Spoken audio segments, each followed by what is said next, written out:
In recent times आपने एक चीज नोटिस किया होगा, स्पेशली इंटरनेट के बैकलैश के ऊपर, कि इंडियंस के अंदर सिविक सेंस नहीं है। ये वीडियो आप देख लीजिए जहाँ पे कुछ लोग गरबा कर रहे हैं एट अ वियतनामीज एयरपोर्ट। अब एयरपोर्ट एक ऐसी प्लेस है जहाँ पे ये चीज नहीं करनी चाहिए थी, बिकॉज फ्लाइट डिले था, थोड़ा टाइम था, तो इनके पास टाइम था and they started enjoying that thing. अब यहाँ पे कुछ चीजें हैं, कुछ नुआंसेस हैं, एंड जो स्टीरियोटिपिकल इंडियन बिहेवियर बन जा रहा है कि वी लैक सिविक सेंस और हम रूल्स फॉलो नहीं करते हैं, तो इसके अगेंस्ट इंडियंस को बहुत ज़्यादा बैकलैश मिलता है। अब आज हम इस न्यूज़ रिपोर्ट में बात करेंगे कि क्या एक्चुअली था, क्या इंडियंस ने ही स्टार्ट किया था और बाकी कंट्रीज का कैसी चीज़ें होती है। तो in this very special report कि क्या प्रॉब्लम है and why Indians are always being called out on civic sense. So बिना किसी देरी के स्टार्ट करते हैं आज का न्यूज़ रिपोर्ट। आज रिसेंट टाइम्स में देखोगे पिछले 3 या 6 महीने का न्यूज़, तो इंडियंस को बैकलैश है, रेसिज्म है, they have been called out, कि आप अपनी कंट्री वापस चले जाओ। तो ये इतना क्यों हो रहा है? सबसे पहली चीज़, जो ये चीज़ें हैं, जो वर्क एथिकल, जो सिविक सेंस वाली एथिकल चीज़ें हैं, ये इंडियंस ने स्टार्ट नहीं किया था। 1990s में ब्रिटिश को राउडी ब्रिटिशर्स बोलते थे, बिकॉज ये हर जगह ड्रंक करते थे। एंड जो एक ब्रिटिशनेस होती है कि they think they are above all and they rule the world and they are superior to other, तो यहाँ कहीं ना कहीं एक चीज़ ये आया है।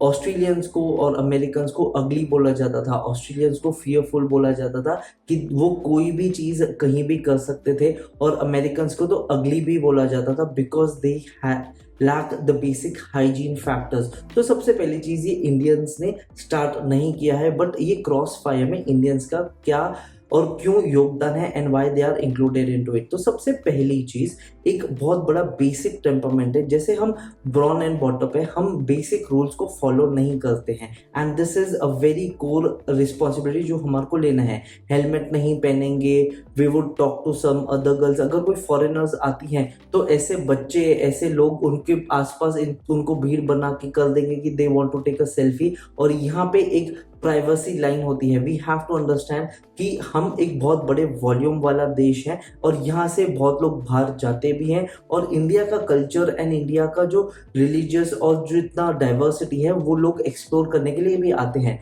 अब ऑफ कोर्स हर कोई कंट्री का हर कोई इंसान अच्छा और बुरा हो सकता है, वो डिपेंड करता है इंडिविजुअलिटी पे। अब यहाँ पे एक चीज आ जाती है कि यहाँ पे ना अपने आप को सेल्फ बोस्ट करने की, सोशल मीडिया पे शो ऑफ करने का एक बहुत बड़ा स्टिग्मा आ गया है कि अगर आप कहीं दूसरे कंट्री जा रहे हो तो आप हजारों स्टोरीज, आप हजारों फोटोज डालोगे। अब ये सिर्फ इंडियंस नहीं कर रहे, ये हर कोई करता है।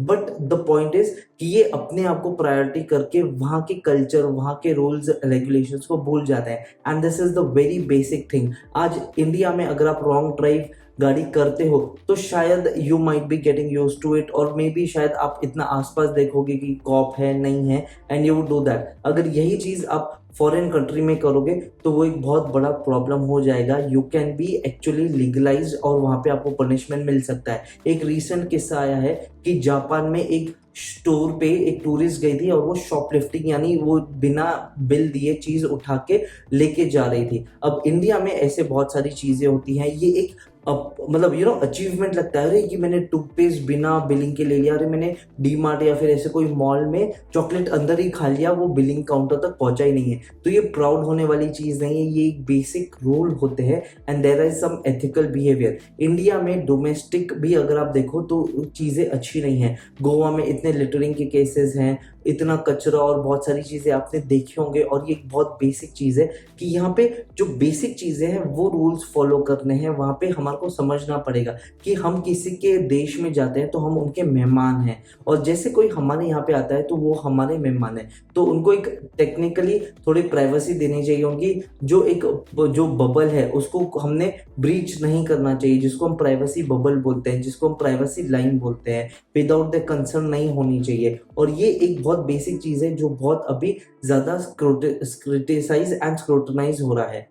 अब यहाँ पे कुछ लोग ऐसे हैं जो सिर्फ शौक के लिए, जो सिर्फ just because they think they are powerful वो करते हैं एंड दिस गेट्स क्रिटिसाइज। अब एक चीज टेक्निकल ये भी है कि हम जैसे मैंने कहा कि popular country of the world है, तो कहीं ना कहीं जैसे हम ट्रैवल करते हैं तो हमारा जो क्वांटिटी ऑफ पीपल जो ट्रैवल करेंगे ये बहुत ज्यादा है। ऑफ कोर्स कुछ लोग अगर हजारों में से अगर 990 पीपल भी डिसिप्लिन, रूल्स एंड एथिक्स और कल्चर के हिसाब से अगर वहां रहते हैं तो उनको कभी कोई मेडल नहीं देगा, उनको कभी कोई प्रेज नहीं करेगा। सिर्फ जो 10-15 लोग हैं जो इस तरह से हरकत करते हैं, पूरे देश को यही नाम दिया जाता है कि they don't have civic sense. अगर हमारे यहाँ पर भी कोई ऐसे करता तो हम भी उस देश के लिए ऐसे ही करते। तो सबसे पहली चीज, अगर आप कहीं ट्रैवल कर रहे हो तो understand you just do not represent yourself, you just do not represent your religious or your caste, but you represent the entire country।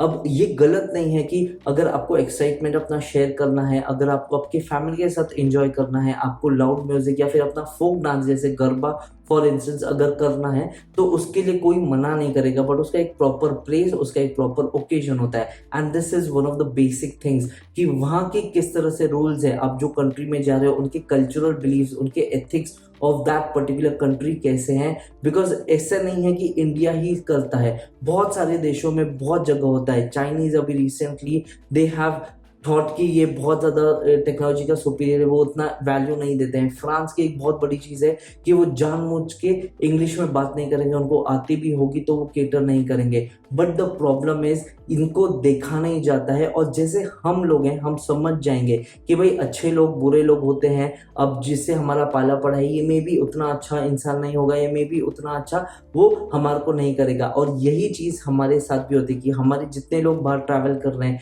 जितने लोग आसपास की एरिया लोकेलिटीज में, कुछ अच्छे होंगे कुछ बुरे होंगे, कोई सिचुएशन को समझेगा कोई नहीं समझेगा।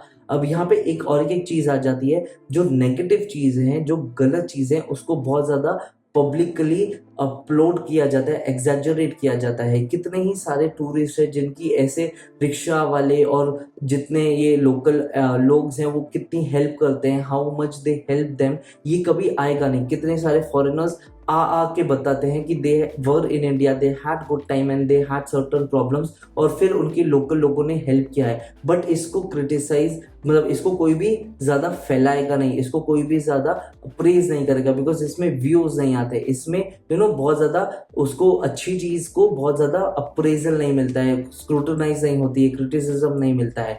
तो एक चीज ये भी है जो इंटरनेट के एज में है, यस कुछ चीजें हमारे साइड से भी गलत है, कुछ चीजें टेक्निकली हैं, और कुछ चीजें ऐसे हैं जो because of some selfish person, एक इंडिविजुअल के इंटरेस्ट में है, वो किया जाता है। बट फिर भी ये एक अलार्मिंग चीज है, ये एक हमारे लिए एक वेकअप कॉल है कि we have to work on it. आप कोई भी रिलीजन के हो, आप कोई भी चीज को कर सकते हो, यू आर वेरी वेलकम कि आप अपने रिलीजियस व्यूज, आप अपने कल्चर और अपने फोक सॉन्ग्स, आप अपना फोक डांस बिंदास बता सकते हो, बट उसका एक टाइम और इसका प्लेस होता है। And that is the best 2 cent of this video. आपको ये वीडियो कैसा लगा है please let me know down in the comment box below. कोई और इंसिडेंट होगा तो आप कमेंट बॉक्स में बता सकते हो, एंड द वर्ल्ड को एक अच्छे कॉन्वर्सेशन में लेके जाते हैं। मेरे चैनल को ग्लोबल डेस्क को अगर सब्सक्राइब नहीं किया तो सब्सक्राइब कीजिए। ये वीडियो कैसे लगा है प्लीज लाइक कीजिए, डिसलाइक कीजिए, and tell us the reason कि आपको क्या अच्छा नहीं लगा, ताकि हम इंप्रूव कर सके। And I will see you in my next video. Thank you, have a nice day, take care and be happy.